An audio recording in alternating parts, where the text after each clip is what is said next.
the Stamps punched their ticket to get into the postseason, playing real mistake-free football, beat the Lions 41-16 in Vancouver on Friday Night Football, a game that you'd think BC needed because they were still pushing for a 1 seed. A real weird game for me. Vernon Adams Jr. gets pulled mid-game, but saying it wasn't a health issue, but they don't want to risk him further, and they're going to put Dane in 6 15-yard penalties. Calgary, for once, didn't beat themselves, and BC, for once, did. For you, I was more surprised at how lackluster the Lions came out, and all credit to Calgary for taking advantage of it.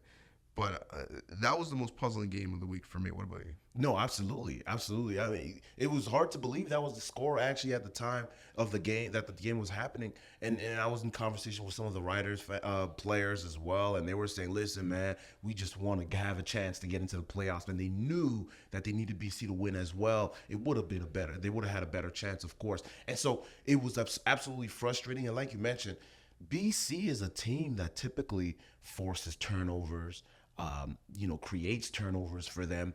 And Vernon Adams, for the most part this season, has always been able to find a receiver and has a big game. And this time in particular, he didn't. And so it was interesting to hear the comments of Coach Campbell when he was interviewed at halftime. Yeah, it's just my call.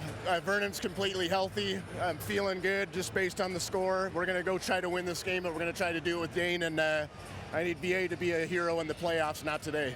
This was a meaningful game. This is a game that potentially gives you a chance to have a bye week. And that is huge at this stage in the season to have that opportunity. And now it was almost like, well, is that a vote of confidence for Dane Evans? Is that a hit on Vernon Adams' season? What does that mean? So it was a little confusing to me as well, DB. But at the end of the day, look, the BC Lions did not do enough and had some very unfortunate turnovers at crucial times in particular places closer to their end zone. And Calgary Stampeders this time took advantage. This is why that move was really puzzling for me. And he put it out there. It's not a health concern. Exactly. Which almost then answers a question, but then leads to more questions. Well, do you not have confidence in him to be able to drive your team back? You clearly want to win the game. You said you're going after the game, but why would you go after the game with the person that is deemed your backup? You might see this team again. And in fact, because Saskatchewan lost the next day to Toronto, you are going to see the team again in the same place. And so whether it is for confidence in your own squad or taking away any shadow of doubt in that other locker room that you can beat us, this now opens to me a Pandora's box of the fact that you didn't have confidence in your starter, or you thought the game was so out of reach that you were essentially punting the game away to a team that you're going to have to play again. And he did say this, and I quote, "We need VA to be a hero in the playoffs." Hello, this is a great opportunity to do so. And by the way, when they do see each other again in the playoffs, which they will, what happens if the first half is exactly what happened in the previous game? Are you pulling VA? Are you putting in Dane Evans? And the bottom line is just this, DB.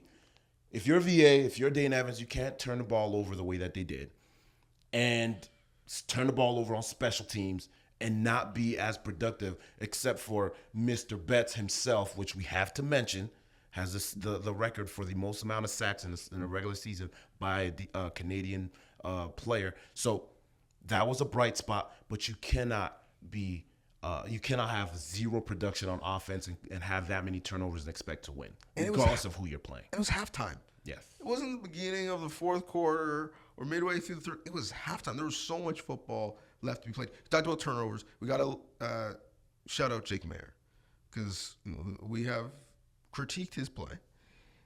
3 consecutive games without a turnover. Not necessarily pushing the ball down the field, but he's not making the mistakes he was making earlier. It's almost as if, whether it's his discretion or the coaching staff's guidance saying, let's not forget we have talent. You don't have to be our hero. You don't have to necessarily win it for us. We have the run game that's firing on all cylinders. The defense is coming. We got to make sure that you don't necessarily put us in a bad spot.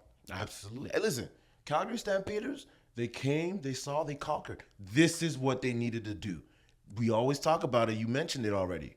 End of the season, going into the playoffs, you want to play your best football. And to me, DB, that was the best I've seen the Calgary Stampeders play this season.